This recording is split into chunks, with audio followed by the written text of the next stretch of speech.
Hi there and welcome back to my channel. It's great to have you back. Thank you for coming.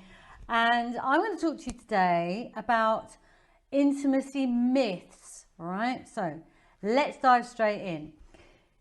The first myth is you need sex to have true intimacy. Well, that is just a load of rubbish. You know, they think that romantic sex is linked to intimacy. Well, your relationship with your partner may lack intimacy for many different reasons, like you might be overworked, you know, working too much in your job, caring for children or others in your family. You know, you may just be plain tired, so sex is not your daily or weekly agenda. Maybe you experience psychological conditions that makes intercourse virtually impossible. There are many women with vaginitis where they cannot have sex. So, you know, although emotional intimacy is associated with physical intimacy, there are many ways you can physically express your feelings towards your partner. So if you don't believe this, think of the reverse. Does sex always involve intimacy? Of course not. Therefore, sexual activity isn't a necessity condition of emotional intimacy. Okay, so that's number one. Number two, you've got to do everything together with your partner, like 100%. No, you don't need to sacrifice your personal goals. You don't have to be with your partner 100% of your free time.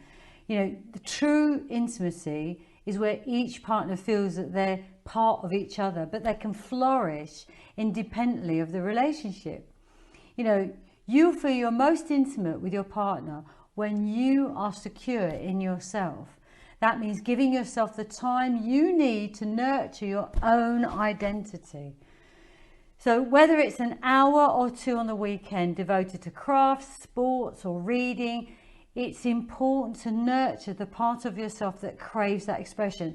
It's important for you to be happy inside. If you're not happy inside, everything else isn't happy. It is so true. It's like the same with a job. If you've got a job you're not happy with, nothing is happy. You've always got that nagging at the back of your mind, all right?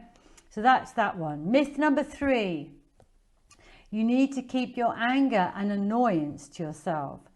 Well, it's well known that avoidance is one of the worst forms of conflict resolution in a close relationship.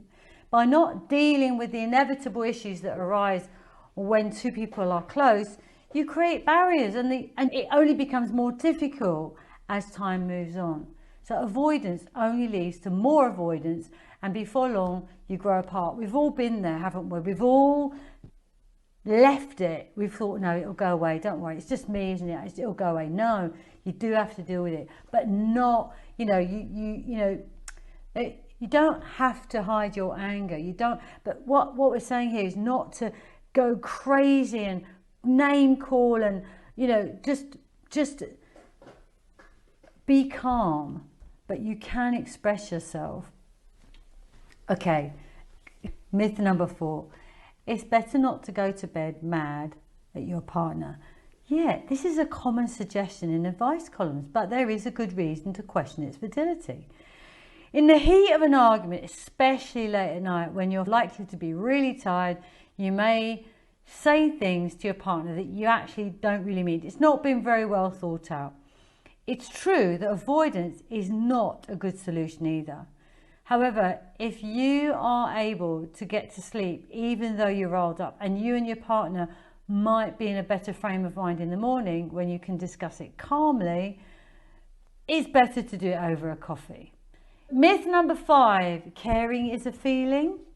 Is caring a feeling? If this is true, then when you stop caring, the relationship by definition must come to an end.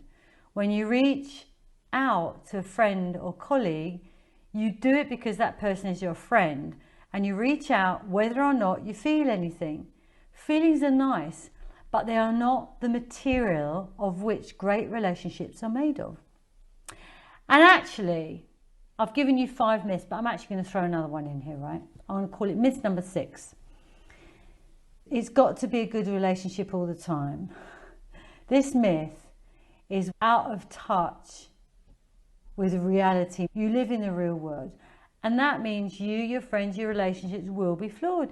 Nothing in this life will ever always be good. Your relationships must simply be allowed to be. But what you see is what you get. Openness, honesty, and intimacy need to be unconditional. The only way of caring that will bring health and growth to your relationship. A true intimate relationship is one where there is emotional safety, where you feel understood, where you feel accepted and affirmed. You allow yourself to be vulnerable without fear that the other person will misuse your trust and hurt you. In this kind of relationship, both you and your partner can grow individually and together. And there you are.